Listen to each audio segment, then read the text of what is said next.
Hello, welcome to Knitting Advisor. Today let's have a look at the purl stitch, which is the reverse of your knit stitch, and we'll see what happens when you combine these two in alternate rows. So now you can see I've got a few rows done here, all using the knit stitch, and this gives me rows of ridges, which are actually the back of the knit stitches, and that's the same on each side because as I went back and forth, the ridges came out alternately on each side. So here, having just done the knit stitches, the ridge is right up against the needle on the back there, and it creates this gap between where I did the stitches on this side. Now to do knit stitches, of course, you go in from the front and bring the yarn back from the back to make a stitch.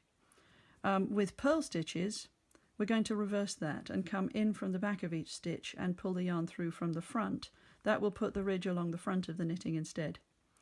So to set up, I'm going to turn around, because you always start with the knitting in your left needle, and get my other needle here into working position. Now sometimes this last stitch of the previous row can be a bit big, and if you see that up like that, sometimes it can be confusing where your first stitch might be. If you're in any doubt, just tug down on your knitting and you'll see that you can see where the last stitch is and bring your yarn around. So let's get set. I'm going to set up my yarn hold the same as I did with my knitting. So pick up and go right round with my fingers at the back here, and now over my first finger, and that brings the yarn over here as close as I can so that I can see it.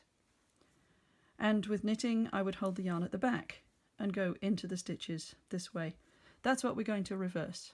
So I'll be taking my needle behind, which essentially puts the yarn in front.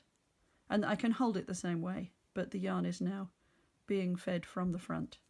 So now I'll use that same leading leg of the stitch, but I'll be coming in from the back, or from right to left.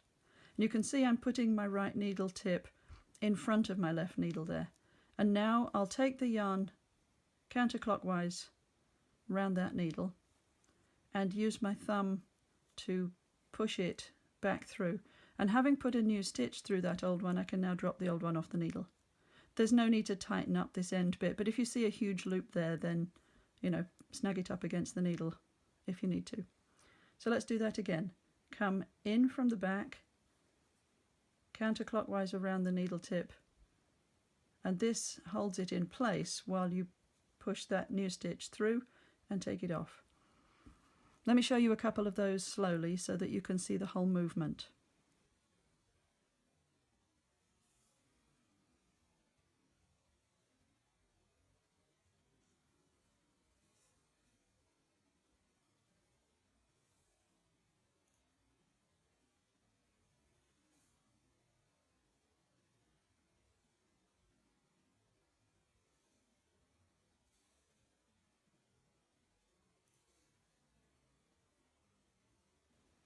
There we go. And you'll see also that I held on here. As I described in my video on knitting, you can hold on to the needle with your second finger and thumb and kind of pivot like this. It means you use this finger to point at the place where you want your yarn to go, and that feeds it into the right position. So really this is no bigger a movement than you had with doing knit stitches. It's just the other way around. Nearly at the end of the row here.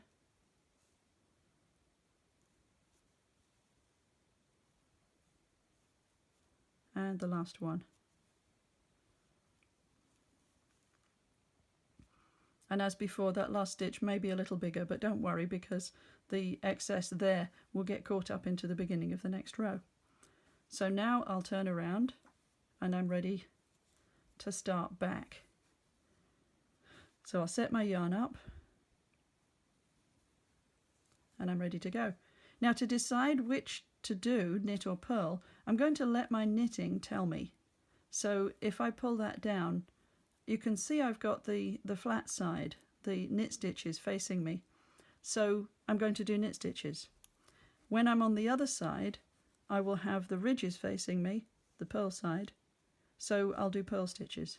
Now I'm going to go ahead and do a few rows and then check back with you when I've got a few done and we can have a look at it.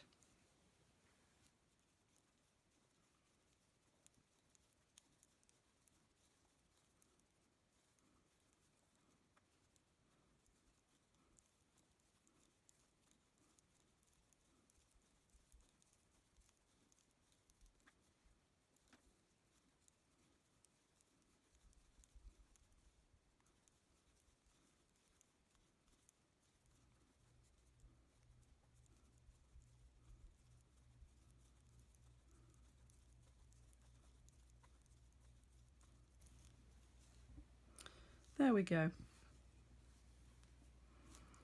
Now, so let's have a look. Here, having just finished a purl row, I've got all the purl ridges on this side. There are no gaps between them.